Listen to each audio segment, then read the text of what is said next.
بیٹی کو اپنے سے جدا کرنے کی خوشی نہیں ہوتی، باپ بیچارے کو اس بات کی خوشی ہوتی کہ شکر ہے یا اللہ ایک ذمہ داری پوری ہوئی، شکر ہے یا اللہ ایک فریضہ ادا ہوا۔ اس فریضے کی ادائیگی کی مسرت ضرور ہوتی ہے، مگر ساتھ دھڑکا بھی لگا رہتا ہے کہ جس ظالم نے پہلے انہی مانگ لیا، اے مانگ لیا، اے مانگ لیا، اے مانگ لیا، اگاں پتہ نہیں کی کرے گا، یہ دھڑکا بھی لگا رہتا ہے۔ وہ تو بیچارہ نہ زندوں میں ہوتا ہے نہ مردوں میں ہوتا ہے، کچھ تو خوف خدا کرے، کچھ تو خوف۔ اس ساری یہ موضوع ہے، انشاءاللہ اس کو آگے بھی چلائیں گے۔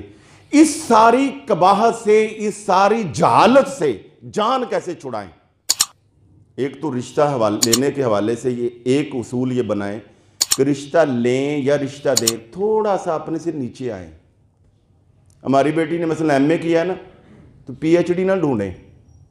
اول تو چلو ایم اے مل جائے ٹھیک ہے، بے شک بی اے والا بھی مل جائے خیر ہے۔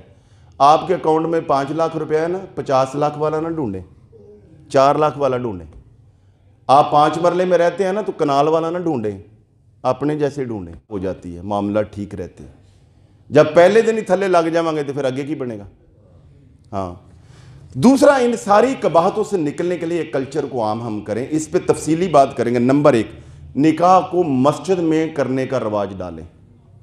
نمبر 2، کہ نکاح پر باقی سب چیزیں ختم کریں، شادی کے موقع پر لڑکے والوں کو صرف ایک ولیمے کو عام کریں، باقی سب شرکت ہی نہ کیا کریں۔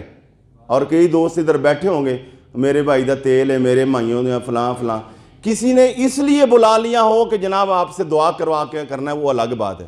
آج تک یہ فقیر میرے پاس سینکڑوں کارڈ پنے ہوئے، کسی کے تیل مہندی میں میں نہیں شریک ہوا، میری اپنی نہیں ہوئی تو میں کہتے کیوں شریک ہوا بھائی؟ ہاں جی۔ اور اس موقع پہ کیا کیا عذاب نازل ہوتا ہے میں انشاءاللہ اگلے جمعے پہ عرض کروں گا۔ اور اس طرح بارات تو بالکل خلاص، نکاح والے 2-4 لوگ، قریبی لوگ۔ اس طرح جہیز کا جو مطالبہ کرے وہاں رشتہ ہی نہ کریں، اور جہیز کا مطالبہ کرنے والا لعنت کا مستحق ہے۔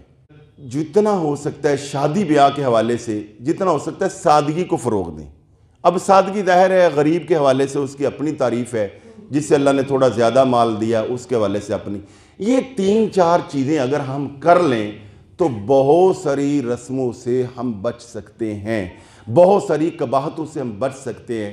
انشاءاللہ اسی موضوع پر اگلے جمعہ پر بھی چند چیزیں عرض کروں گا۔ وآخر دعوانا رب العالمین۔